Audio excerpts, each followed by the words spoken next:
Hello everyone, welcome to my channel PhD Chats. If this is your first time to this channel, please consider subscribing. We are having amazing conversations over here, and if you are already one of my subscribers, thank you for coming back. Please consider liking, commenting, and sharing the video you are about to watch.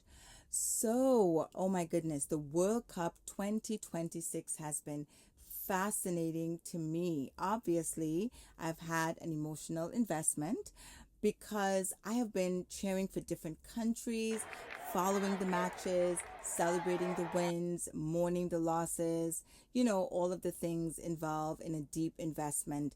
And it has been wonderful, emotional highs and lows, but I wouldn't trade it in for anything. Every time I say, okay, this is the last game, I'm done, I'm not watching another team go home, I go back and I watch the next game.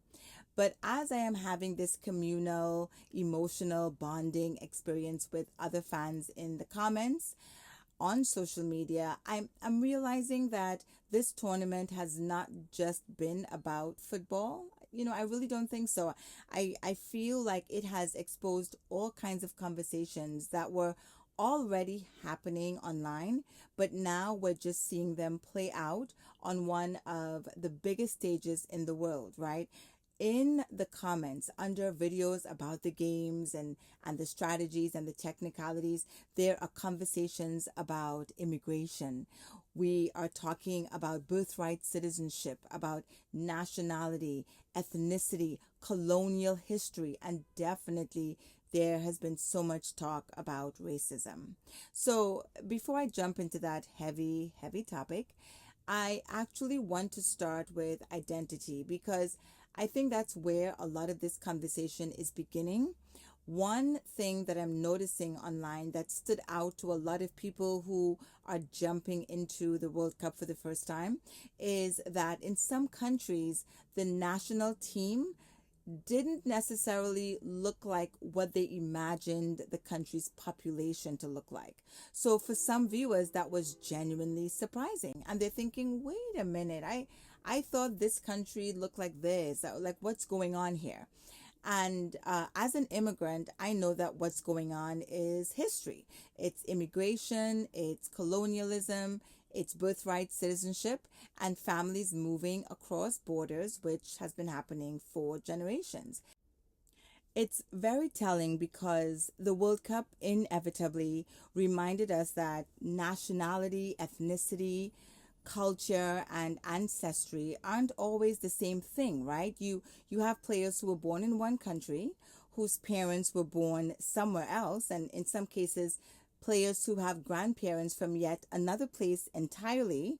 Many of them grew up speaking multiple languages, celebrating multiple traditions, and carrying multiple identities, right? And if you're one of those people, then at some point they had to decide which country they wanted to represent. There are a few instances of siblings playing for different countries. One is playing for their country of birth, and one sibling is playing for the country of their parents. And I don't think that's identity confusion as people are trying to frame it. I think that is just a beautiful reality of the world we live in, right? And it reminds us that we can think about identity in a way that is a choice. I think people should be permitted to identify however they choose. Identity is layered, right? Take myself, for example. First and foremost, I identify as Trinidadian. I was born in Trinidad. I spent my entire childhood there. Everything that shaped who I am came from growing up in Trinidad. The food, the music, the rhythm, the schools, the politics, the humor, the values, the way people interact with each other. My entire worldview and life philosophy was built there. Then I moved to the United States when I was 18. I've spent my adult life here and I'm proudly an American citizen. That is my nationality. And then when I think about my ethnicity, I am sure that my ancestors came from Africa, like millions of people throughout the Caribbean and the Americas whose ancestors were displaced through the transatlantic slave trade. I don't know my exact ethnic origin. I can't tell you the specific nation or ethnic group my ancestors came from, but I know that I am ethnically connected to the African continent. And because of that, I feel very drawn to African music, African cultures, African fashion, African history, African languages, and African people. So, yes, I am African, I am Trinidadian, I am American. Those statements are all true. And here's the thing, none of those identities compete with each other, they complement each other. I don't have to stop being one to become the other, right? Human beings are much more layered than that. You're not going to give me one word or one color and tell me that is what I am, right? I get to identify with all of the different facets that make me uniquely me. So let's talk a little bit about racism, because I kept hearing the same argument throughout this tournament. Whenever a country or a person was said to be racist, someone would say, well, they can be racist because they have black people on the team. They can be racist because they married to a black woman. They can't be racist. They have mixed children. You know, they have a best friend who is African. And I just kept thinking, in my mind, I don't think that's how racism works. To me, racism isn't simply hatred. Hatred can absolutely grow out of racism, but I don't think hatred is what defines it. I think racism is fundamentally about superiority. It is the belief that one racial group is inherently better than another, that they're more intelligent, they're more civilized, they're more deserving, they're more trustworthy, they're more worthy of power, status, and opportunity as another group. So if I genuinely believe I am superior to you because of your race, I can still be your friend. I can still work with you. I can still live next door to you. I can still marry you. I can even have children for you. Those relationships don't automatically erase a belief system if I believe I am superior to you. And in history, we have countless examples of people who loved, they worked beside, or even had families with people that they still believed were beneath them socially or racially. So those things can exist at the same time. Now, another word that gets mixed into this conversation, and I'm seeing it online, is prejudice, right? Prejudice is primarily what's happening in your mind. It's your assumptions, right? Your stereotypes, the same surprise that people in the comments are saying, why there's so many people of this color on that country's team, right? Your biases. Sometimes they're conscious, you know they're there. Sometimes they're unconscious. Sometimes they are the things that you are actively trying to unlearn. You know that they're not really aligned with reality and you're trying to adjust them. Every human being has prejudices to some degree, right? But prejudice isn't necessarily discrimination. Discrimination enters when those beliefs become your behavior. You're the hiring manager and two applicants are equally qualified, but one has an accent, so you're like, you pass them over. You're the teacher who is unconsciously grading one student's work more harshly than another's. You're the landlord who decides one family is a better fit. You are the World Cup referee and you're making more calls about fouls for one team than the next. That is discrimination. It's when your prejudice, allegedly, your alleged prejudice, translates into action. And then there's bigotry.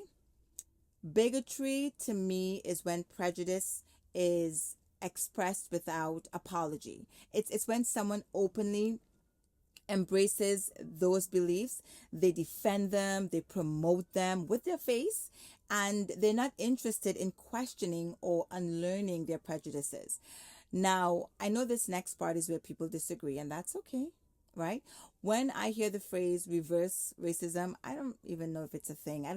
I don't personally find it helpful because the framework that I am using is one that understands that racism is an ideology of racial superiority, right? That has historically been institutionalized and reproduced across society. So, what racial ideology does the world align to? Which ethnic group does everyone around the world lean into believing is superior than others? That's different from an individual act of prejudice. That's different from discrimination. That's different from someone making a racist remark. Someone says, "Oh, I don't like brown poodles." That's racist. I think we're misusing the word, right? All of these things are real. All of them are harmful, but they aren't necessarily describing the same phenomenon. So that's why I think like definitions matter. And that's why I think conversations like these are important, right? They're respectful, they're bold, they're daring, but it's okay to talk about it so we share our perspectives and we might be able to come to a more common understanding, right? Because if we're all using the same word to mean five different things, we will spend all of our time arguing over, terminology, semantics, instead of addressing the actual problem. So, yeah, the World Cup 2026, it gave us great goals. I mean, incredible saves, some stresses. I really think I'll need therapy after this World Cup, guys. Whew. But along with that, the sport also reminded us that it doesn't exist outside of society. It does not exist in isolation. This World Cup, this world international sport reflects our history. It reflects our politics. It reflects immigration. It reflects citizenship. And it definitely reflects identity. And yes, it also reflects racism. Sometimes football is just football. And sometimes football becomes a mirror. For me, that's been one of the most fascinating parts of this entire tournament, and just watching the millions of comments and questions online. I'd love to know what you think. How do you define identity, right? And how do you distinguish the words racism, prejudice, discrimination, and bigotry? I would love us to have a deep, respectful, enlightening conversation in the comments. If you made it to this part of the video, you're at the end. Thank you so much. Please consider liking, commenting, and sharing if you enjoyed this content. Have a great day, guys. Thanks.